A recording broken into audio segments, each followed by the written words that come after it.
hello dear students, welcome to my channel Gateway for Engineers. Now in the today's class we are going to solve some more numericals. The next numerical is in front of you. So this is the numerical. Please try to solve this numerical. This numerical is easy. You can easily solve. So video को pause करिए और पहले इस numerical को एक बार खुद से attempt करिए. This is a very easy numerical. So I hope आपने ये न्यूमेरिकल सॉल्व किया होगा. So अब हम डिस्कस करते हैं न्यूमेरिकल को. The stress strain curve for a material is given below. So you have to calculate the elongation of the bar made up of this material and having a cross sectional area 3000 square mm and the length 3 meter under actual tension of 450 kilonewton. So एक बार है, एक material है जिसका की stress strain curve आपको दिया हुआ है and you have to calculate its elongation under a load of 450 kilonewton. तो easy numerical है. सबसे पहले आप स्ट्रेस कैलकुलेट करिए. So I will write stress at 450 kilonewton. So can I write sigma is equals to P by A. Sigma is 450 into 10 की power 3. Area कितना है? Area is 3000 square mm. जो value आएगी that would be in newton पर mm square. कितनी आ जाती है? It is 15 Newton, sorry 150 newton पर mm स्क्वायर. सो स्ट्रेस आ रहा है 150 न्यूटन पर mm स्क्वायर. नाउ अब देखिए in this stress strain curve जो स्ट्रेस आ रहा है दैट इज 150 न्यूटन पर mm स्क्वायर. तो वो यहाँ पे कहीं आएगा. सो दिस इज 150. नाउ आपको क्या निकालना है? आपको निकालना है change in length. Change in length निकालना है तो क्या निकालना पड़ेगा? You have to calculate strain. So 150 newton पर mm स्क्वायर के करस्पॉन्डिंग अगर आप स्ट्रेन निकालेंगे तो it would be somewhere here. So 0.02 से ज्यादा स्ट्रेन आएगा. नाउ कितना स्ट्रेन आएगा that we can calculate by similar triangle. तो हमें ये वाली वैल्यू निकालनी है. So total strain, I can write total strain at 150 Newton per mm square will be 0.2 plus x. Now you have to calculate the value of this x. इस x की value आपको calculate करनी है. You have to calculate the value of this x. Now ये जो x की value है थोड़ा सा मैं आपको zoom करके दिखा देता हूँ. Can you calculate the value of this x from this right angle triangle? So now I am making a right angle triangle. So this I am assuming O A B and इसको मैं थोड़ा सा elongate कर रहा हूँ from this. This is CD. So now I am making a right angle triangle. Now this I am assuming a right angle triangle. Now this is O, this is A, this is B, this is C, this is D. We have to calculate this value. This is x. Now अब इसमें हमें क्या क्या values पता है? क्या हमें OC की वैल्यू पता है? Yes, we know the value of OC.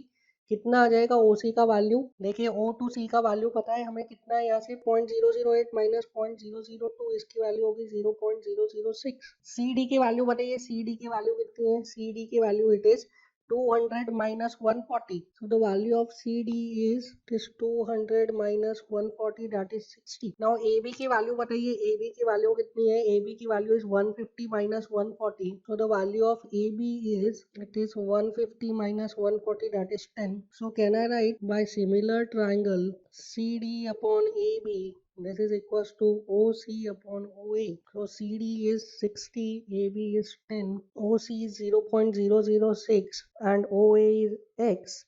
From here you can calculate the value of x. X will be equals to 0.001. So x आ गया है 0.001. So total strain कितना आ जाएगा?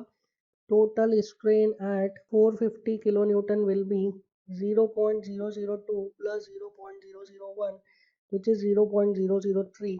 So can I write elongation? Elongation will be epsilon into L. So epsilon आ गया 0.003 into L is how much? L is 3 meter. So कितना आ गया? It is 0.009 meter or I can write it as 9 mm.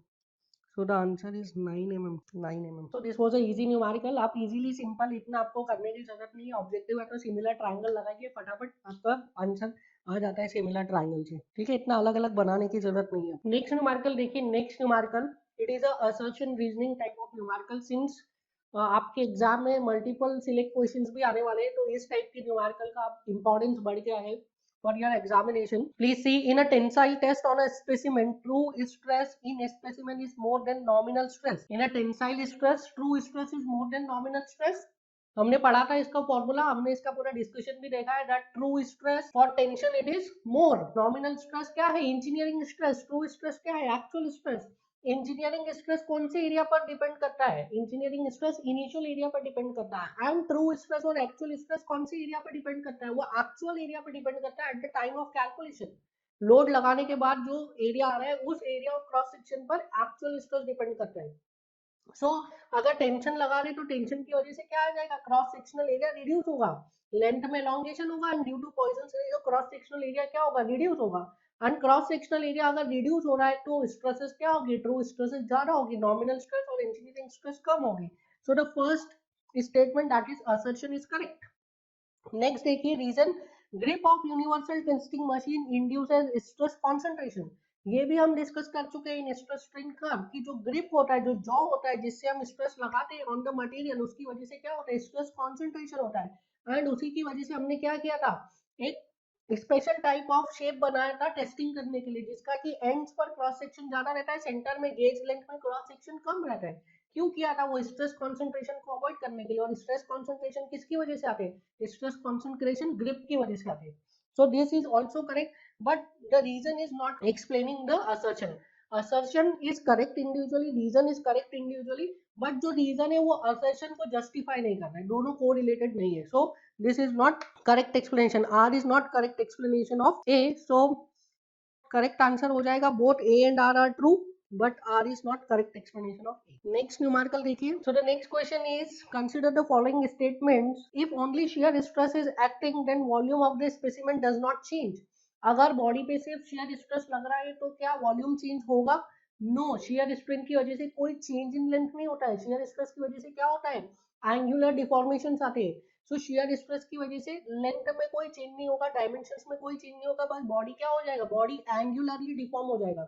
So shear stress की वजह से there will be no volume change. उसके बाद क्या है, the ultimate shear stress observed from shear stress strain curve is same as ultimate normal strength observed from normal stress strain curve। क्या बोल रहा है, अगर shear stress strain curve बनाते हैं तो shear stress strain curve से जो अल्टीमेट स्ट्रेस आएगा वो नॉर्मल स्ट्रेस स्ट्रेन कर्व से जो अल्टीमेट स्ट्रेस आ रहा है उसके बराबर होगा। क्या ये पॉसिबल है? No, this is not possible. दोनों अलग अलग टाइप की लोडिंग है, मटेरियल सेम बिहेव नहीं करेगा। थर्ड है, for an isotropic material number of independent and distinct elastic constant is 9। हमने देखा था आइसोट्रोपिक मटेरियल के लिए कितने इलास्टिक कांस्टेंट चाहिए, independent, there are 2 independent elastic constant. So this is also correct. So option 2 is wrong, option 3 is wrong, correct कौन सा है, 1 only, so D is the right answer, the right answer is D। now next numerical देखिए, next numerical, this is a good numerical, a beam of overall depth 250 mm shown below is used in a building subjected to two different thermal environments. The temperature at the top and bottom surface of the beam are 36 degrees Celsius and 72 degrees Celsius respectively. Consider the coefficient of thermal expansion as 0.000015 per degree Celsius. The vertical deflection of the bar at its mid span due to temperature gradient is। now ये जो concept है ये हम एक numerical में already discuss कर चुके हैं। now in this question जो टेम्परेचर ग्रेडियंट है वो कैसे है, along the depth temperature gradient आ रहा है, along the depth। अगर टेम्परेचर ग्रेडियंट यूनिफॉर्म रहता तो we can directly apply delta L is equal to L alpha T, but here in this case temperature gradient है तो हम directly delta L is equal to L alpha T नहीं लगा सकते हैं। इसलिए हम इसमें क्या करना पड़ेगा, हमें इसमें स्ट्रेस का वेरिएशन देखना पड़ेगा। एंड ये वाला कॉन्सेप्ट हम पूरा एक डिस्कस कर चुके हैं in the form of delta. हमने फॉर्मूला निकाला था that delta is equals to what, delta is equals to alpha T L square upon 8h, alpha T L square upon 8h। Now अब इसमें देखिए अल्फा आपको दिया है, क्या दिया है, अल्फा, अल्फा इज 1.5 इंटू 10⁻⁻⁶ पर डिग्री सेल्सियस। टी आपको दिया है, टी क्या था वहां पे, T was the change in temperature, दोनों टॉप सरफेस और बॉटम सरफेस के बीच में जो टेम्परेचर का वेरिएशन है दैट वाज टी। तो टी यहाँ पे हो जाएगा 72 minus 36 which is equal to 36 degree Celsius. Length कितनी दी है आपको, लेंथ दी है आपको it is 3 metres and H आपको दिया है, एच की वैल्यू क्या दी है यहाँ पे 250 mm। वैल्यू पुट करिए, delta is equal to alpha is 1.5 into 10⁻⁻⁶, T is 36, L is 3 into 10⁻³ का square upon 8, H is how much, 8 is H is 250 mm, so this is 250 mm। Delta कितना आ जाएगा यहाँ से, delta is equal to 0.81 mm, 0.81 mm। Now this question is asked in your competitive examination also. ये question आपके examination में आया हुआ है, ठीक है। तो ये इस टाइप के क्वेश्चंस आ रहे हैं अभी आपके कॉम्पिटिटिव एग्जामिनेशन। 2 बार पूछा है ये क्वेश्चन, एक बार फॉर्मूला पूछा है that delta is equal to alpha T L square upon 8h, एक बार डायरेक्ट फॉर्मूला पूछा है और दूसरी बार वैल्यू पूछी है numerical. Now this is a very conceptual numerical, please see. A circular copper bar is carrying a tensile load of 240 kilonewton as shown in figure, what will be the displacement of point B of the copper bar? Point B बना देते हैं इसमें, this is point B. So क्या बोला है? A circular copper bar is carrying a tensile load of 240 kilonewton. 240 kilonewton as shown in figure. What will be the displacement of point B of the copper bar? So copper bar का आपको displacement निकालना है for this case. Now in this case देखिए आप, जो copper बार का displacement होगा वो किस किस की वजह से होगा? पहला तो कॉपर बार का डिस्प्लेसमेंट होगा due to elongation of copper bar. इस कॉपर बार के एलोंगेशन की वजह से कॉपर बार का डाउनवर्ड डायरेक्शन में डिस्प्लेसमेंट होगा। नाउ ये जो 240 किलो न्यूटन का लोड है, ये लोड कौन रजिस्ट कर रहा है? ये लोड रजिस्ट कर रहा है ये rigid plate. And rigid plate किसकी वजह से लोड रजिस्ट कर रहा है? Through this steel bar. तो इस यहाँ पे कॉपर बार में कितना टेंशन आ रहा है? 240 किलो न्यूटन का कॉपर में टेंशन आ रहा है, और यहाँ पे क्या हो रहा होगा? स्टील बार में कुछ कॉम्प्रेसिव फोर्स लग रहा होगा यहाँ पे, ठीक है। सो क्या हो रहा है इसमें? कॉपर बार में टेंशन आ रहा है और स्टील बार में क्या हो रहा है? स्टील बार में कॉम्प्रेशन आ रहा है। अगर आप इसका फ्री बॉडी डायग्राम बनाएंगे, रिजिड स्लैब का अगर आप फ्री बॉडी डायग्राम बनाएंगे, so if I make free body diagram of rigid slab, तो रिजिड स्लैब पे एक यहाँ पे 240 किलो न्यूटन का एक लोड लग रहा है like this is 240 kilo Newton. And ये लोड रिजिड बार किस पे ट्रांसफर कर रहा है? ये लोड रिजिड बार ट्रांसफर कर रहा है on the steel bars like this. So this is force in steel bar. Now अगर आप बार्स का फ्री बॉडी डायग्राम बनाएंगे, if you make free body diagram of, the free body diagram of bars will be like this is Fs, this is 240 kilo Newton, this is Fs, this is Fs, this is 240 kilo Newton, this is Fs। सो क्या हो रहा है कि copper का bar is in tension whereas steel का bar is in compression. And ये जो point B है, point B of the copper bar, इसमें जो नेट डिस्प्लेसमेंट होगा इस पॉइंट का, this is due to elongation of copper bar plus compression of steel bar. So the net deflection at point B will be equal to delta of copper bar plus delta of steel बार।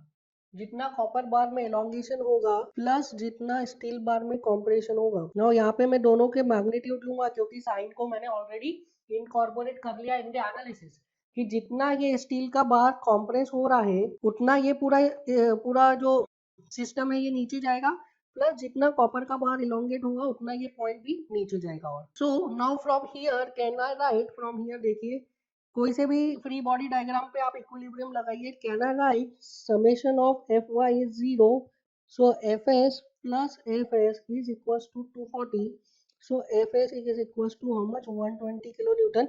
ये हम directly लिख सकते थे by symmetry, Fs is equals to what? 120 kilo newton copper into E of copper plus delta S is force in steel into length of steel upon area of steel into E of steel. Now delta B can I write it as, copper में कितना है force? copper में force is 240 kilo Newton. length of copper bar कितनी? it is 4 meter, 4 into 10 raised to 3 upon area of copper कितना है? it is 4000 square mm into E of copper is 120 giga pascal है, तो mega pascal में हो गया 10 raised to 3। Now ये जो सारी वैल्यूज मैंने रखी है, all the values are in newton पर mm square, all the values are in newton and mm, ठीक है। Plus force in steel is 120 kilo newton है, तो 10 की पावर 3 हो जाएगा। Length of steel is 3 metre, so 3 into 10 raised to 3 अपॉन area of steel is again 4000 square mm and E of steel is 240 gigapascal। इसको mega pascal में करेंगे तो 10 raised to 3 आ जाएगा, दैट इज न्यूटन पर mm स्क्वायर। सो जो delta B की वैल्यू आएगी यहाँ से, डेल्टा बी की value will be in mm। बताइए कितना आता है डेल्टा बी का वैल्यू? कैलकुलेट करिए। So it becomes 2 plus 0.375, so the value of delta B will be 2.375 mm, 2.375 mm। So कितना आ गया? Deflection at point B in the copper bar is 2.375 mm। Next numerical देखिए, next numerical, this is also a very good conceptual numerical, बहुत ही अच्छा conceptual numerical है ये। A compound bar consist of steel portion AB, so this is steel portion AB, cross sectional area 1000 square mm and brass portion BC, this is brass portion BC, cross sectional area is 800 square mm। the bar is supported at end A and C with a small gap of 0.4 mm। so ये जो gap दिख रहा है आपको, this small gap is 0.4 mm। ये जो gap दिख रहा है आपको between the bar BC and the fixed support, this gap is 0.4 mm। calculate the maximum rise in temperature at which the bar remains stress free। सो हमें वो temperature निकालना है जिस टेम्परेचर पर बार में कोई स्ट्रेस नहीं आ रहा है। फिर क्या पूछ रहा है, also determine the stress induced if the temperature of the bar is raised bye 80 degree Celsius. Consider coefficient of thermal expansion for steel is 12 into 10 raised to -5 per degree Celsius, sorry 12 into 10 raised to -6 per degree Celsius, and that for bar is 20 into 10 raised to -6 per degree Celsius. E for steel is 200 gigapascal and for brass is 85 gigapascal. So this is a easy numerical, you can easily solve. So video को pause करिए और please इसको solve करने के लिए try करिए. Pause the video and solve this. I hope आपके कुछ आंसर्स आए होंगे. चलिए देखते हैं. नाउ क्वेश्चन में क्या दे रहा है, there is this is a compound bar. Compound bar क्या होता है, when the bar is made up of two material and the materials are joint end to end. Composite bar क्या था, that was joint face to face. यहाँ पे कैसे joint, दो material joint किए end to end. So this is a series connection, this is not a parallel connection. Composite bar में क्या था, there was parallel connection. So this is an example of series connection. So question के first part में क्या पूछ रहा है आपसे, क्वेश्चन के फर्स्ट पार्ट में पूछ रहा है वो टेम्परेचर बताइए जिस टेम्परेचर पर इस असेंबली में कोई स्ट्रेस नहीं आ रहा है. So कोई स्ट्रेस नहीं आ रहा है मतलब कितना एलोंगेशन हो रहा है, तो 0.4 mm का एलोंगेशन इज अलाउड. और 0.4 mm का अगर एलोंगेशन होगा, net elongation of the system is 0.4 mm, तो कोई स्ट्रेस नहीं आएगा. So I will write allowed elongation is equals to 0.4 mm, which means if the system is elongated by 0.4 mm then there will be no stress induced. अगर 0.4 mm का elongation हो जाता है maximum, तब तक कोई स्ट्रेस नहीं आएगा.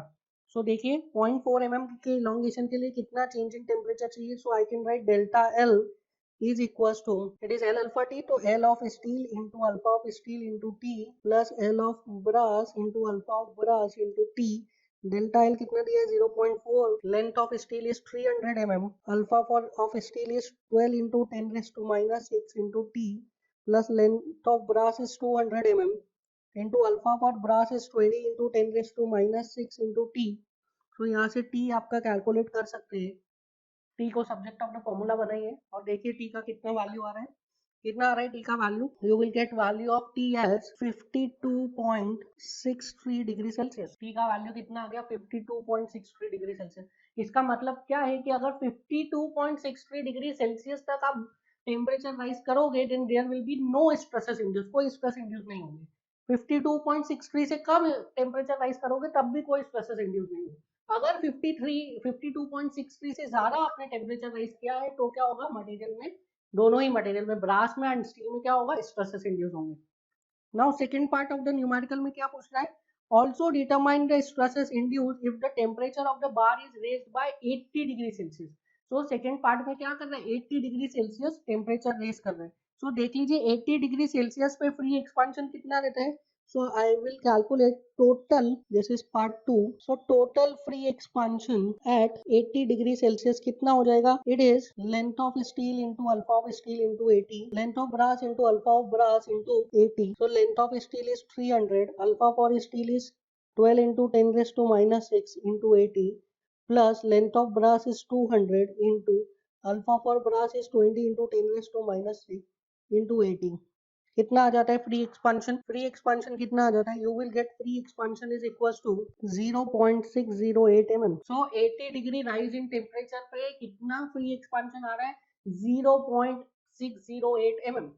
नाउ इसमें से फाइनल एक्सपांशन कितना है, final expansion will be 0.4 mm. So expansion restricted कितना हो गया, expansion restricted this is equals to 0.608 minus 0.4 which is equals to 0.208 mm. Now ये जो 0.208 mm का एक्सपांशन रेस्ट्रिक्ट हुआ है, इसकी वजह से क्या होगा, इसकी वजह से स्ट्रेसेस आएंगे. कैसे स्ट्रेसेस आएंगे, कॉम्प्रेसिव स्ट्रेसेस आएंगे. देखिए क्या हो रहा है यहाँ पे, दिस स्टील एंड ब्रास का जो बार है, स्टील एंड ब्रास का बार, ये एक्सपांड होना चाह रहा है 0.608, बट ये जो सिस्टम है, ये जो फिक्स्ड एंड है, ये इसको कितना एक्सपांशन अलाउ करने, ओनली 0.4 mm.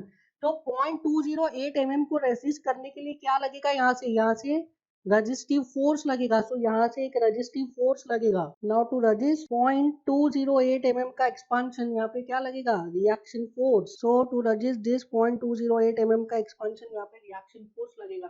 क्या रिएक्शन फोर्स दोनों एंड पर सेम लगेगा? यू विल से यस, इसके बारे में हम डिस्कस कर चुके हैं। रिएक्शन फोर्स दोनों एंड पे सेम लगेगा because this system is in state of static equilibrium. ये सिस्टम स्टैटिक इक्विलिब्रियम के स्टेट में है। अगर यहाँ पे रिएक्शन और यहाँ पे रिएक्शन अलग अलग लगेगा, if both the reactions are different then this system will not be in a state of static equilibrium. That is why ये दोनों रिएक्शन क्या होंगे? ये दोनों रिएक्शन 100% इक्वल होंगे। सो स्टील में कितना फोर्स आ गया? स्टील में फोर्स आ गया आर, एंड ब्रास में कितना फोर्स आ गया? ब्रास में भी फोर्स आ गया are. So can I say expansion resisted will be equals to what? Contraction due to reaction force. So expansion resisted कितना है? 0.208 and contraction due to reaction force हम लिख सकते हैं it is equal to PL upon E. So PL upon E, that is force in steel into length of steel upon area of steel into E of steel, plus force in brass into length of brass upon area of brass into E of brass. So यहाँ से लिखिए आप 0.208. This is equals to force in steel is R, length of steel is 300 mm, area of steel is 1000, E of steel कितना दिया है आपको question में? It is 200 gigapascal. तो 200 गीगापास्कल है तो उसको मेगापास्कल में कन्वर्ट कर लेते हैं, 10⁻³ आ जाएगा। All the values are in newton mm, सभी वैल्यूज किसमें? न्यूटन mm में। तो यहाँ से R की वैल्यू भी किसमें आएगी? रिएक्टिव फोर्स की वैल्यू भी किसमें आएगी? न्यूटन में। So plus force in brass कितना? It is also R, length of brass is 200 mm, area of brass is 800 square mm, E of brass is 85 gigapascal. From here calculate the value of R. R को subject of the formula बनाइए और R की value calculate करिए। कितनी आती है R की value? You will get value of R is 46.834 into 10⁻³ which is equals to 46 ये न्यूटन में आएगा 834 किलो न्यूटन। नाउ क्वेश्चन में पूछा क्या है आपसे? क्वेश्चन में वो पूछा है आपसे determine the stress induce, determine the stress induce. So stress calculate कर लीजिए। So stress in steel is R upon area of steel and stress in brass this is equals to R upon area of brass. So R is 46.834 into 10⁻³ upon area of steel is 1000। So sigma steel आ गया 46.834 Newton पर mm square and for brass it is 46.834 into 10⁻³ upon area of brass is 800. So from here you will get stress in brass is equals to कितना आता है? Calculate करिए 46.834 divided by 8000.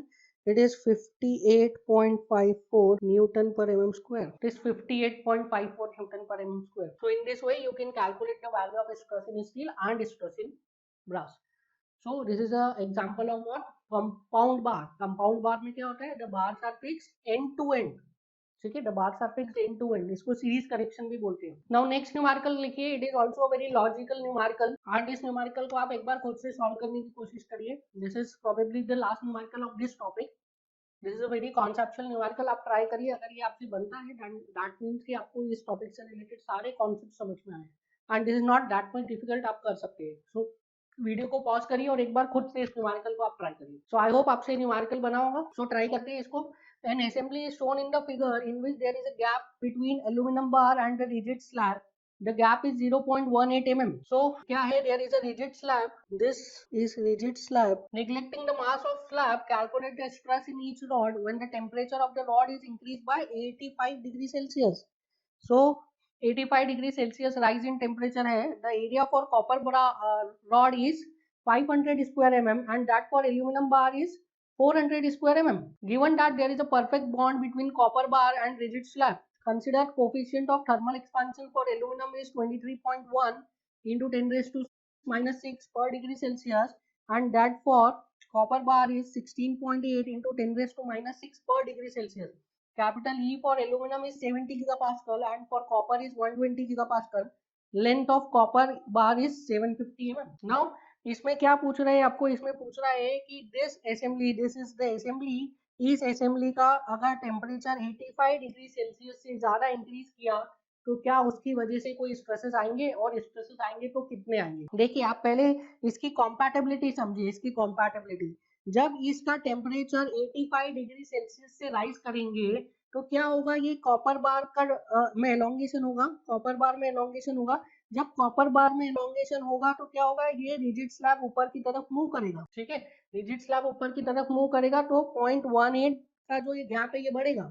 But at the same time क्या हो रहा है? Aluminium बार में भी एलोंगेशन हो रहा है। ठीक है, एल्यूमिनियम बार में भी एलोंगेशन हो रहा है। सो अगर 85 डिग्री सेल्सियस पे एल्यूमिनियम बार का जो एलोंगेशन है वो कॉपर बार की एलोंगेशन से 0.18 mm ज्यादा हो गया, 85 डिग्री सेल्सियस पर अगर एल्यूमिनियम बार का एलोंगेशन कॉपर बार की एलोंगेशन से 0.18 mm ज्यादा हो गया, तो क्या चाहेगा ये एल्यूमिनियम इस रिजिड बार पे ऊपर की तरफ फोर्स लगाएगा, एंड कॉपर बार तो उतना एलोंगेट हो नहीं रहा है, तो कॉपर बार इस स्लैब पे डाउनवर्ड फोर्स लगाएगा, जिसकी वजह से जो रिजिड स्लैब है वो कॉपर बार पे कैसा फोर्स लगाएगी, अपवर्ड, एंड एल्यूमिनियम बार पे डाउनवर्ड। देखिए जब हम टेम्परेचर बढ़ा रहे हैं इस सिस्टम का, जब इस सिस्टम का टेम्परेचर बढ़ा रहे हैं तो उसकी वजह से क्या हो रहा है, कॉपर के बार में एलोंगेशन आ रहा है ना। जब कॉपर के बार में एलोंगेशन आएगा तो उसकी वजह से क्या होगा, ये रिजिड स्लैब ऊपर की तरफ मूव करेगा, रिजिड स्लैब ऊपर की तरफ मूव करेगा तो ये 0.18 mm का जो गैप है ये क्या होगा, बढ़ेगा, ये 0.18 mm का गैप बढ़ेगा। But at the same time क्या हो रहा है, at the same time aluminium के बार का टेम्परेचर भी बढ़ रहा है, तो एल्यूमिनियम बार के टेम्परेचर बढ़ने से क्या होगा, ये 0.18 mm का गैप कम होगा। तो कॉपर का टेम्परेचर बढ़ने से 0.18 mm का गैप बढ़ रहा है, एल्यूमिनियम के एलोंगेशन से क्या हो रहा है, एल्यूमिनियम का टेम्परेचर बढ़ाने से क्या हो रहा है, ये 0.18 का गैप कम हो रहा है। तो क्या होगा, अगर एल्यूमिनियम का रेट ऑफ एक्सपांशन कॉपर के रेट ऑफ एक्सपांशन से ज्यादा है, दैट मीन्स अगर एल्यूमिनियम का अल्फा कॉपर के अल्फा से ज्यादा है, तो for a particular rise in temperature aluminium में ज्यादा एक्सपांशन होगा, कॉपर में कम एक्सपांशन होगा। सो कॉपर का टेम्परेचर बढ़ाने से क्या हो रहा है, कॉपर का टेम्परेचर बढ़ाने से ये 0.18 mm का गैप बढ़ रहा है, और एल्यूमिनियम का टेम्परेचर बढ़ाने से ये 0.18 mm का गैप कम हो रहा है। ठीक है, तो अभी हम देखते हैं कि 85 डिग्री सेल्सियस पर क्या होता है, 85 डिग्री सेल्सियस पे कितना आ रहा है फ्री एक्सपांशन कॉपर में और कितना आ रहा है फ्री एक्सपांशन एल्यूमिनियम में। सो देखते हैं free expansion of copper at 85 degree Celsius. So I will write free expansion of copper, it is equals to length of copper into alpha of copper into t। कितना है length of copper, it is 750 mm। Alpha of copper कितना दिया आपको question में, 16.8, it is 16.8 into 10⁻⁻6 into temperature का rise कितना, 85, कितना आ जाता है फ्री एक्सपांशन ऑफ कॉपर, कितना आ जाता है, it is 1.071 mm। Free expansion of copper is 1.071 mm। अब देखते हैं free expansion of aluminium, free expansion of aluminium कितने डिग्री पे, 85 डिग्री सेल्सियस पे। So I will write free expansion of Al, that is length of aluminum into alpha of aluminum into T। Now length of aluminum कितना है, it is 750 mm। अब कुछ students बोलते हैं नहीं एल्यूमिनियम का लेंथ 750 नहीं है, it is 750 minus 0.1 है, तो आप माइनस कर लीजिए, उसमें भी कोई डिफरेंस नहीं आता, you will get the same result, क्योंकि 0.18 mm as compared to 750 is very very very less, तो वो तो बहुत डेसिमल के आसपास आएगा, उसका कोई वैल्यू नहीं। सो 750 into alpha for aluminium is 23.1 into 10⁻⁻6, temperature का राइज इज 85 डिग्री। तो फ्री एक्सपांशन इन एल्यूमिनियम कितना आ जाता है, इट इज 1.47 mm। तो देखिए एल्यूमिनियम में कितना एक्सपांशन आ रहा है 85 डिग्री सेल्सियस पे, एल्यूमिनियम में एक्सपांशन आ रहा है 1.47, एंड कॉपर में कितना एक्सपांशन आ रहा है, कॉपर में एक्सपांशन आ रहा है 1.071। सो अब देखिए 85 डिग्री सेल्सियस पे क्या हो रहा है, कॉपर में एक्सपांशन है 1.071, जब कॉपर में 1.071 का एक्सपांशन आया तो ये गैप बढ़ के कितना हो गया, 0.18 प्लस 1.071, सो 0.18 प्लस 1.071, सो 0.18 प्लस 1.071 ये आ गया 1.025, कितना आ गया 1.025, एंड यहाँ पे देखिए एल्यूमिनियम कितना एक्सपांड हो रहा है, एल्यूमिनियम एक्सपांड हो रहा है 1.47। सो यहाँ पे गैप कितने का है 1.25 का, और एल्यूमिनियम एक्सपांड कितना होना चाह रहा है 1.047, विच इज नॉट पॉसिबल। समझ में आया आपको, कॉपर एक्सपांड हुआ 1.071, यहाँ पे पहले से ही गैप था 0.18 का, तो कॉपर के एक्सपांशन की वजह से यहाँ पे गैप कितना हो गया 1.025, पर एल्यूमिनियम एक्सपांड होना चाह रहा है 85 डिग्री सेल्सियस पे 1.47, गैप है 1.25 का, एक्सपांड होना चाह रहा है 1.47, विच इज नॉट पॉसिबल। तो उसकी वजह से क्या होगा, उसकी वजह से आप समझिए क्या होगा, अगर मैं फ्री बॉडी डायग्राम बनाऊं, suppose this is the rigid slab, और रिजिड स्लैब का फ्री बॉडी डायग्राम में बनाऊं, तो एल्यूमिनियम क्या कर रहा है, एल्यूमिनियम ज्यादा एक्सपांड होना चाह रहा है, जितना एक्सपांशन लाउड है उससे ज्यादा एक्सपांड होना चाह रहा है, तो एल्यूमिनियम क्या करेगा, एल्यूमिनियम इस रिजिड स्लैब पे एक अपवर्ड डायरेक्शन में फोर्स लगाएगा, दैट इज एफएल, क्योंकि वो ज्यादा एक्सपांड होना चाह रहा है, तो वो रिजिड स्लैब पे क्या करेगा, अपवर्ड डायरेक्शन में फोर्स लगाएगा। एंड कॉपर क्योंकि कम एक्सपांड होना चाह रहा है, तो कॉपर क्या करेगा, इस रिजिड स्लैब पे डाउनवर्ड डायरेक्शन में फोर्स लगा, क्यों, there is a perfect bond between copper and rigid slab, aluminium upward direction में फोर्स लगाएगा, ज्यादा ऊपर मूव करने के लिए ट्राई करें, बट कॉपर कम एक्सपांड होना चाह रहा है, कॉपर अपनी स्टेट पे रहना चाहेगा, वो डाउनवर्ड डायरेक्शन में फोर्स लगाएगा. सो this is what, this is force in copper, FCU.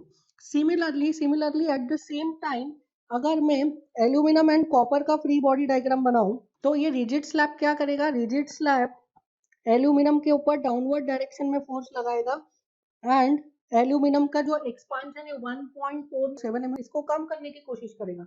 At the same time rigid slab क्या करेगा, कॉपर के ऊपर अपवर्ड डायरेक्शन में फोर्स लगाएगा और इसका जो एक्सपांशन है 1.071 इसको बढ़ाने की कोशिश करेगा. सो कॉपर के बार में क्या होगा, एक अपवर्ड डायरेक्शन में फोर्स लगेगा एंड एल्यूमिनियम के बार में डाउनवर्ड डायरेक्शन में फोर्स लगेगा. क्यों, क्योंकि एल्यूमिनियम के बार का एक्सपांशन रिड्यूस करने की कोशिश हो रही है. सो अगर मैं यहाँ से equilibrium condition लिखूं, summation of all the forces in vertical direction is 0, so can I write F aluminum minus FCU minus FCU is equals to 0. So F aluminum is 2 times of F copper. This is equation number 1. Now अब ये देखिए, in this system there are 2 unknowns, 2 unknowns है और एक ही हमारे पास equilibrium condition है. तो दूसरा क्या करना पड़ेगा, आपको कॉम्पेटिबिलिटी कंडीशन निकालना पड़ेगा. एंड हमें पता है कॉम्पेटिबिलिटी कंडीशन किसकी टर्म्स में होता है, हमेशा डिफ्लेक्शन की टर्म्स में होता है. इक्विलिब्रियम कंडीशन किसके टर्म्स में होता है, हमेशा फोर्स के टर्म्स में होता है. तो मुझे कॉम्पेटिबिलिटी इक्वेशन लिखनी पड़ेगी. ये जो सिस्टम है, इस सिस्टम की आप कॉम्पेटिबिलिटी कंडीशन समझिए. इस सिस्टम की कॉम्पेटिबिलिटी कंडीशन देखिए, नेट डिफ्लेक्शन इन एल्यूमिनियम कितना हो रहा है, it is free expansion of aluminum minus contraction due to FAL. देखिए टेम्परेचर बढ़ने की वजह से क्या हो रहा है, टेम्परेचर बढ़ने की वजह से एल्यूमिनियम में एक्सपांशन हो रहा है और ये FAL की वजह से क्या हो रहा है, एल्यूमिनियम में कॉन्ट्रैक्शन आ रहा है. नेट डिफ्लेक्शन इन कॉपर कितना आ रहा है, net deflection in copper, this is free expansion of copper plus delta due to FCU. देखिए यहाँ से कॉपर में क्या हो रहा है, कॉपर में फ्री एक्सपांशन प्लस ये जो FCU टेंसाइल फोर्स लग रहा है इसकी वजह से कॉपर में क्या हो रहा है, expansion. This is net expansion of copper. And what is the relation between net deflection in aluminium and net deflection in copper. Aluminium के नेट डिफ्लेक्शन में कॉपर के नेट डिफ्लेक्शन में क्या रिलेशन है, यहाँ से पता चलेगा आपको. देखिए इधर से देखिए क्या होगा, इन द फाइनल स्टेट ये जो रिजिड स्लैब है कुछ डिस्टेंस मूव करके यहाँ पे आ जाएगा, तो रिजिड स्लैब यहाँ पे आ गया. अब यहाँ पे जब आएगा एट दिस कंडीशन क्या होगा, यहाँ पे कॉपर का ये स्लैब इससे टच होगा, कॉपर का बार यहाँ पे एल्यूमिनियम का बार ऐसा टच होगा और ये वाला कॉपर का बार भी ऐसा टच होगा. सो नेट एक्सपांशन इन एल्यूमिनियम कितना हो गया, it is net expansion of copper plus 0.18 mm. देखिए फाइनल स्टेट पे क्या होगा, रिजिड स्लैब ऊपर चला जाएगा और उस पे तीनों के तीनों बार क्या हो जाएंगे, टच हो जाएंगे. And at that time at the final stage क्या होगा, कॉपर में जितना एक्सपांशन आ रहा है प्लस 0.18 mm इतना एक्सपांशन क्या आ जाएगा एल्यूमिनियम में. So I can write net deflection in Al is equals to net deflection in copper plus 0.18 mm. values put कर दीजिए. So it is free expansion of aluminum minus delta of aluminum due to Fl. This is equals to free expansion of copper plus delta of copper due to FCU plus 0.18 mm. So free expansion in aluminum कितना था, अभी calculate किया 1.47 mm. Delta due to Fl can I write, it is Fl into length of aluminum upon area of aluminum into E of aluminum. This is equals to free expansion in copper कितना था 1.071, अभी calculate किया. Delta of copper due to FCU, it is FCU into length of copper upon area of copper into E of copper plus 0.18 mm. values put करिए. 1.47 minus force in aluminum, length of aluminum is 750, area of aluminum कितना दिया है 500 है कि 400 है, it is 400, area of aluminum is 400. So 400 into E of aluminum कितना दिया है 75 दिया है कि 85, it is 70, कॉपर का 120. So E of aluminum is 70 gigapascal है तो 10 की पावर 3 करना पड़ेगा मेगापास्कल में, क्योंकि सारी वैल्यूज में किस में रख रहा हूँ, न्यूटन mm में. तो फोर्स इन कॉपर किस में आएगा, न्यूटन में. This is equals to 1.071 plus force in copper into length of copper कितना है 750 upon area of copper is 500, E of copper is 120 into 10 raised to 3 plus 0.18 mm. So यहाँ से हमें पता है that force in aluminum is equals to 2 times force in copper. by equation number 1 हमने ऊपर calculate किया, सब्स्टिट्यूट कर दीजिए. 1.47 minus force in aluminum is 2 times force in copper into 750 upon 400 into 70 into 10 raised to 3. This is equals to 1.071 plus FCU into 750 upon 500 into 120 into 10 raised to 3 plus 0.18. So FCU को subject of the formula बनाइए और FCU की value calculate करिए। कितनी आते हैं force in copper, फिर force in aluminium calculate कर सकते हो आप। Force in aluminium is 2 times force in copper. Calculate करिए कितना आता है force in copper, 3329.7 newton. So force in aluminium कितना आ जाएगा, इंटू 2 कर दीजिए, this equals to 6659.45 newton. Question में क्या पूछा है आपसे, क्वेश्चन में पूछा है स्ट्रेस। सो क्वेश्चन में पूछा है stress in copper and steel. So stress निकालिए कॉपर में, sigma copper, this is equals to how much, this is equals to 3329.7 divided by 500 and sigma aluminum is 6659.45 divided by 400. You will get stress in copper as 6.66 Newton per mm square and stress in aluminum is 16.64 Newton per mm square. 16.64 Newton per mm square. Now second part देखिए, numerical का second part. Also find the maximum change in temperature due to which the bars remains stress free. Now you have to calculate the maximum change in temperature at which the bar remains stress free. That means हमें वो temperature calculate करना है जिस temperature पर there is no stress. ठीक है, किसी भी बार में कोई स्ट्रेस नहीं है। तो देखिए यहाँ पे क्या है, एल्यूमिनियम का बार का एक्सपांशन का रेट ज्यादा है, कॉपर के बार का एक्सपांशन का रेट कम है। तो हमें वो टेम्परेचर निकालना है जिस टेम्परेचर पर there will be no stress. That means हमें वो टेम्परेचर निकालना है जिस टेम्परेचर पर एल्यूमिनियम का जो एक्सपांशन है वो कॉपर के एक्सपांशन से 0.18 mm ज्यादा हो।